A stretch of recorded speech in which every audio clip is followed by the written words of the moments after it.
Hello, कैसे हैं आप सब। मैं आपका मेंटर और आप देख रहे हैं लर्निंग विदाउट रूल्स का एक नया और fresh session.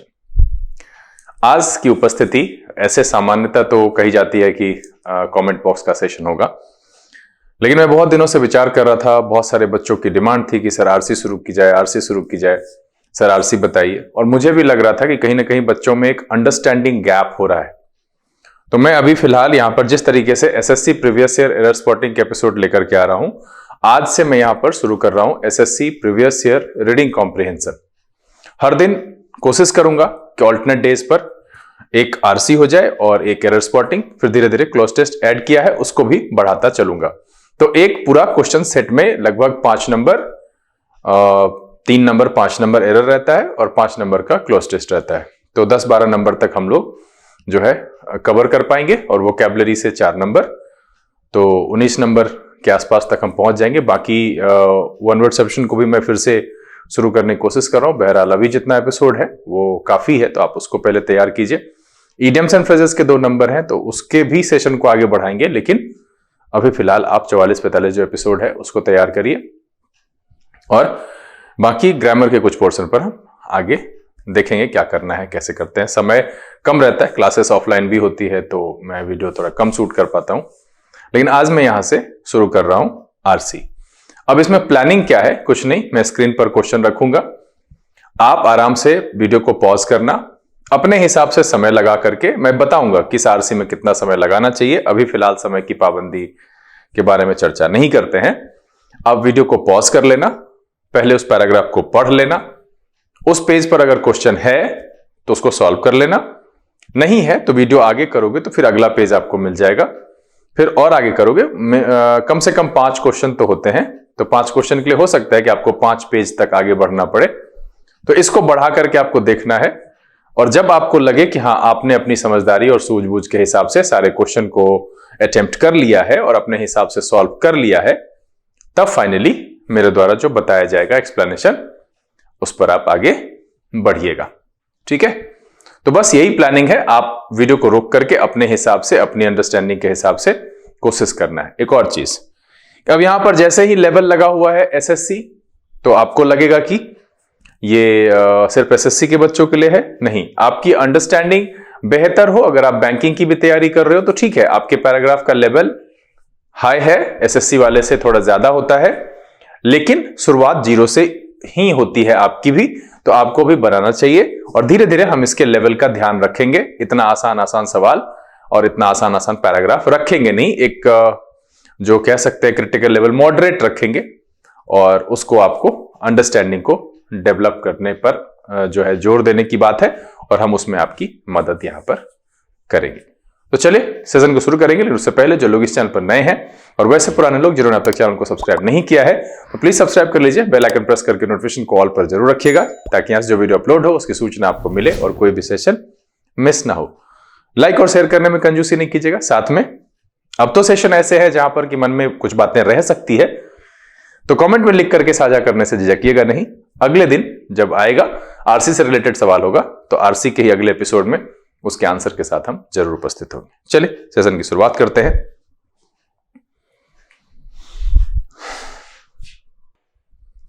Learning without rules के सेशन में एक बार फिर से आप सबका तहे दिल से स्वागत है।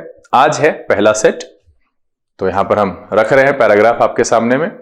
आप पॉज कर लो, कुछ देर पर 10-15 सेकेंड पर हम पेज बदल देंगे, और फाइनली जब सारा पेज हो जाएगा तब आप वीडियो को आगे बढ़ा करके, आप भी बढ़ा करके पॉज करिए, बढ़ा करके फिर अगले पेज का सवाल बनाइए, और जब आप सारा सवाल बना लें देन एक्सप्लेनेशन पर पहुंचिए। चलिए आप इसको बनाइए।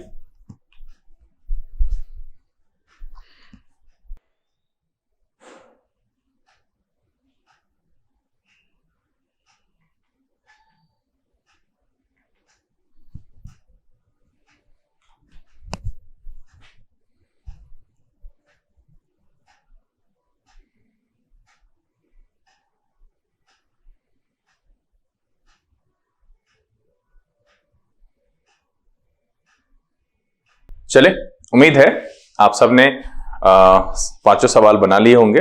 पैराग्राफ बहुत आसान था, तो हम यहां पर इसमें आ जाते हैं पहले पेज पर, और देखते हैं ये पैराग्राफ में क्या कह रहा है। ठीक है, जो ब्लू किया हुआ है उससे कुछ रिलेटेड नहीं है, ये वैसे वर्ड्स हैं जो थोड़े कठिन हैं, तो मैंने उसको मार्क कर दिया है ताकि मैं इसकी मीनिंग बाद में बता दूं। कह रहा है what one wonders is the lowest common denominator of Indian culture today. ठीक है, कह रहा है कि सबसे आश्चर्यचकित करने वाला क्या है कि is the lowest common denominator of Indian culture today. Indian culture का जो लोएस्ट कॉमन डिनोमिनेटर है वो बड़ा आश्चर्यचकित करने वाला क्या है कि the attractive Hema Malini, the song of विविध भारती और the mouth watering masala dosa एकदम लोएस्ट कॉमन डिनोमिनेटर है ना। ये क्या है? हेमा मालिनी, अट्रैक्टिव हेमा मालिनी, उसके बाद क्या कह रहा है? विविध भारती, और तीसरा माउथ वाटरिंग मसाला डोसा। अब कह रहा है delectable as these may B. अब डिलेक्टेबल का मतलब स्वादिष्ट होता है, रोचक होता है, मजेदार होता है, जो मन को प्रिय लगे, और खाने पीने की बात करें तो स्वाद को प्रिय लगे, उसको हम कहते हैं delectable. As these may be each else pride of place to that false symbol of new era the synthetic fibre. अब देखिए ये ऐसा क्यों है? मे बी ईच इल्स, अब इल्स का मतलब है उपलब्ध कराता है, प्रदान करता है, यहां पर मीनिंग वही है कि एक प्राइड ऑफ प्लेस, अपने अपने जगह पर एक गौरव वो प्रदान करता है। कि अगर खाने के क्षेत्र में माउथ वाटरिंग मसाला डोसा की बात की, सॉन्ग में विविध भारती की बात की, और अट्रैक्टिव होने में हेमा मालिनी की बात की, तो सब अपने अपने क्षेत्र में एक गौरव उपलब्ध कराते हैं, प्रदान करते हैं। कह रहा है to that false symbol of new era the synthetic fibre. अब क्या है कि false symbol of new era the synthetic fibre. अब राइटर का जो है ना इरिटेशन दिख रहा है सिंथेटिक फाइबर से, सिंथेटिक कपड़े से। वो आजकल नहीं चलता, इसको रिंकल फ्री कहते हैं, वो कॉटन नहीं होता है, फिसलनदार कपड़े होते हैं, कई तरह के होते हैं, तो उसमें सिंथेटिक फाइबर। तो राइटर का ना एक दिख रहा है खीज, एक इरिटेशन दिख रहा है कि वो कह रहा है कि place to that false symbol. क्या है भैया? तो कह रहा है सिंथेटिक फाइबर। तो मेरा मेन टॉपिक क्या चल रहा है यहां पर? New era the synthetic fibre. कह रहा है इन लेस देन 20 ईयर्स। अब मार्क करिएगा क्या है? 20 साल। Less than 20 years the nylon sari and the terylene shirt have swept the country side. मतलब है ना व्यापक रूप से फैल जाना, छा जाना जिसको कहते हैं। स्वेप, स्वीप का मतलब होता है यहां पे, उसका फॉर्म है वो। ठीक है, इसका मतलब होता है छा जाना। हम शब्द करा देते हैं, वर्ड भी करा देंगे, टेंशन मत लीजिए। ठीक है, countryside penetrated to the farthest corner of the land. और पेनिट्रेट कहने का मतलब है व्याप्त हो जाना, वहां तक घुस गया, वहां तक पहुंच गया। कहां भाई? सुदूर इलाके तक, farthest corner of the land. And persuaded every common man, woman and child that the key to success in the present day world lies in artificial fibers। अब क्या कह रहा है कि और वो क्या किया? परसुएड कर लिया, किसी चीज को, किसी को मना लिया, राजी कर लिया। वो सबसे पहले तो छा गया, एकदम सुदूर इलाके तक पहुंच गया। And persuaded every common man, women and child that the key to success in the present day world lies in artificial fibres. वो ये बताता है कि सक्सेस कहां है, इस चीज के लिए मना लिया कि success in present day world lies in artificial fibres. पहला क्या? Glass nylon, crepe nylon, terry mixes, polyesters and what have you, more than the bicycle, the wrist watch और the transistor radio, synthetic clothes have come to represent the first step away from the village square। अब पुराने जमाने में क्या होता था ना कि cycle, radio, wrist watch, transistor जिसको रेडियो कह रहे हैं, ये सब बहुत इंपॉर्टेंट होता था। कह रहा है कि more than bicycles, the wristwatch or the transistor radio, synthetic clothes have come to represent the first step away from the village square। अब इसको उस सबसे भी ज्यादा महत्ता मिल रही है, यहां ये बात कह रहे हैं, और वो भी खिंच के साथ। The village lass treasures the flashy nylon sari in her true show most dearly। अब देखिए क्या कह रहा है, यहां लैस का मतलब है गांव की जो युवतियां होती है उनके लिए कहा जा रहा है। Village lass treasures the flashy nylon sari, मतलब है बहुत मूल्यवान समझना। ट्रीजर्स कहने का मतलब बहुत मूल्यवान समझना। फ्लैसी जो चमकदार तड़क भड़क वाला होता है, नायलॉन साड़ी इन हर ट्रूसो, जो दुल्हन के साथ सज्जा का सामान होता है ना, उसको आभूषण वगैरह होता है, उसको हम ट्रूसो कहते हैं। Most dearly the village youth get a great kick out of his cheap terricot shirt and trousers. अब देखिए राइटर इसको लिख रहे हैं चीप, आप यहां समझिए, उन्होंने लिखा है कि village last treasures the fluffy nylon sari in her true show most dearly. The village youth gets a great kick out of his cheap terracotta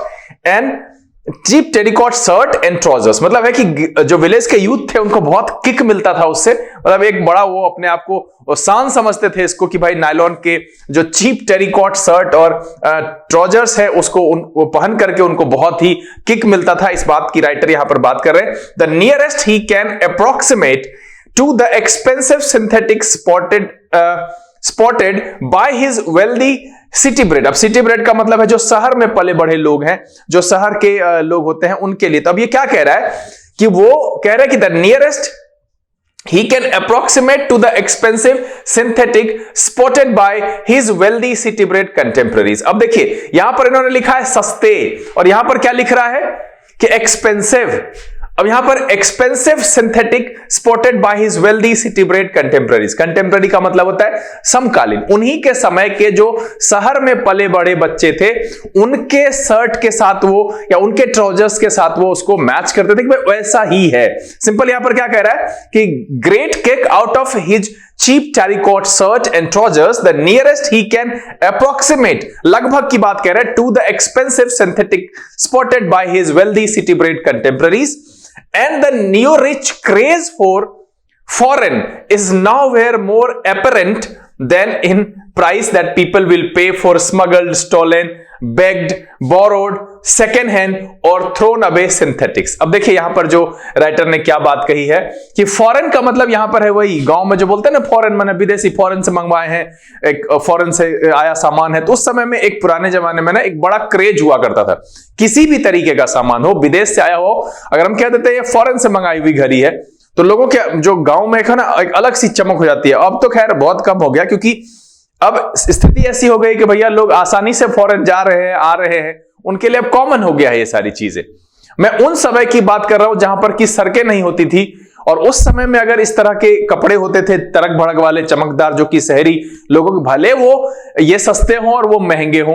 ये क्या कह रहा है, देखिए यहां पर क्या कह रहा है कि and the new rich craze for foreign is nowhere more apparent than in the price that people will pay for smuggled, stolen, begged, borrowed, second hand and thrown away synthetics. जो people pay करते थे किसके लिए, smuggled, stolen, begged, borrowed, second hand और thrown away synthetics. Alas, even the unique richness of the traditional tribal costume is being fast eroded by the deadening uniformity of nylon. अब यहां पर क्या हो रहा है कि जो उनका कहना है कि alas, even the unique richness of the traditional tribal costume is being fast eroded, तेजी से वो क्या हो रहा है, खत्म हो रहा है। किस चीज के वजह से, by the deadening uniformity of nylon. तो नायलॉन की जो एक डेडनिंग यूनिफॉर्मिटी है उसकी वजह से जो है ना वो खत्म हो रहा है, एक रूपता की वजह से। अब ये देखिए सस्ते वाले हम पहन ले रहे हैं, हम ये उसको मान ले रहे कि ये फॉरेन का है, लेकिन वो जो चीजें हैं जो वो पहन रहे हैं वो महंगी है। यहां पर देख रहे हैं सिटी ब्रेड के लिए एक्सपेंसिव सिंथेटिक स्पॉटेड, राइटर भी इस बात को मान रहे हैं, लेकिन हम जो यूज कर रहे हैं वो क्या है, smuggle, stolen, begged, borrowed, second hand और थ्रोन। अब यहां पर हमको इस में एक जो बात समझ में आई है कि राइटर को इस बात से चिढ़ है कि unique richness of traditional tribal costume is being fast eroded by the deadening uniformity of nylon. यहां पर आर्टिफिशियल फाइबर की बात कर रहे हैं, नायलॉन की बात कह रहे हैं, और उसकी शुरुआत जो इन्होंने की है वो अपने अपने क्षेत्र में एक जो प्राइड है, अगर हम सुंदरता की बात करें तो हेमा मालिनी, उस समय में गाने की बात करें तो विविध भारती, और अगर हम कुछ माउथ वाटरिंग बात करें तो मसाला डोसा। चलिए सवाल देखते हैं। The lowest common denominator of the Indian क्या हो जाएगा, कल्चर टुडे इज क्या है, सिंथेटिक फाइबर। तो पहला का क्या हो गया है, डी। चलिए दूसरा यहां पर क्या है, the synthetic fibre has always been popular in India, नहीं होगा, become popular during the last 20 years. देखिए यहां पर क्या है, लेस देन 20 ईयर्स है ना, तो मेरा इसका हो जाएगा लास्ट 20 ईयर्स, यानी इसका हो गया बी। तो पहला का हो गया डी, दूसरा का हो गया बी। चलिए तीसरा देखते हैं, कह रहा था latest symbol of modernity for the rural people is, क्या है? बाइसिकल नहीं है, इसकी बात तो कर ही दिया कि भैया रिस्ट वॉच नहीं, बाइसिकल नहीं, ट्रांजिस्टर रेडियो नहीं, synthetic clothes have come represent first step away. तो यहां पर क्या हो जाएगा? Synthetic cloth. इसका क्या हो जाएगा? डी। चलिए अगला जो सवाल है, the term new rich means, new rich का मीन्स क्या है? यहां पर देखिए new rich craze, foreign is nowhere more apparent. अब यहां पर देखिए न्यूली रिच पीपल, यहां पर द कॉमन पीपल की बात नहीं है, इंडस्ट्रियलिस्ट की बात ही नहीं है, एरिस्टोक्रेसी की बात ही नहीं है। तो इसका जो आंसर हो जाएगा वो हो जाएगा सी। तो यहां पर क्या हो गया? 3 नंबर का डी, 4 नंबर का, कंफ्यूज नहीं होइएगा, यहां 3 नंबर का क्या है? डी, ठीक है, और 4 नंबर का क्या है? सी। अब है कि the tone of the passage, तो ट्रेजिक तो है नहीं, ट्रेजिक मतलब दुख भरा होता है, वो है नहीं। अब कह रहा है आयरनिक, ये सॉम्बर, सॉम्बर का मतलब खिज और चिर से होता है, तो ये मेरा इसका आंसर होगा सॉम्बर, इसका आंसर है सी। अब देखिए इसका मतलब भी व्यंग्यात्मक होता है, और सैटिरिक, ये मैंने आपको वर्ड में बताया वोकैबुलरी में, इसका भी मतलब व्यंग्यात्मक होता है। लेकिन इस दोनों में अंतर क्या है? आयरनिक ये होता है कि जो कहा गया है या जो तथ्य है, जो कहा गया है या जो होना चाहिए और जो है, उसमें जो गैप होता है, इसकी वजह से जो व्यंग उत्पन्न होता है उसको हम कहते हैं आयरनिक।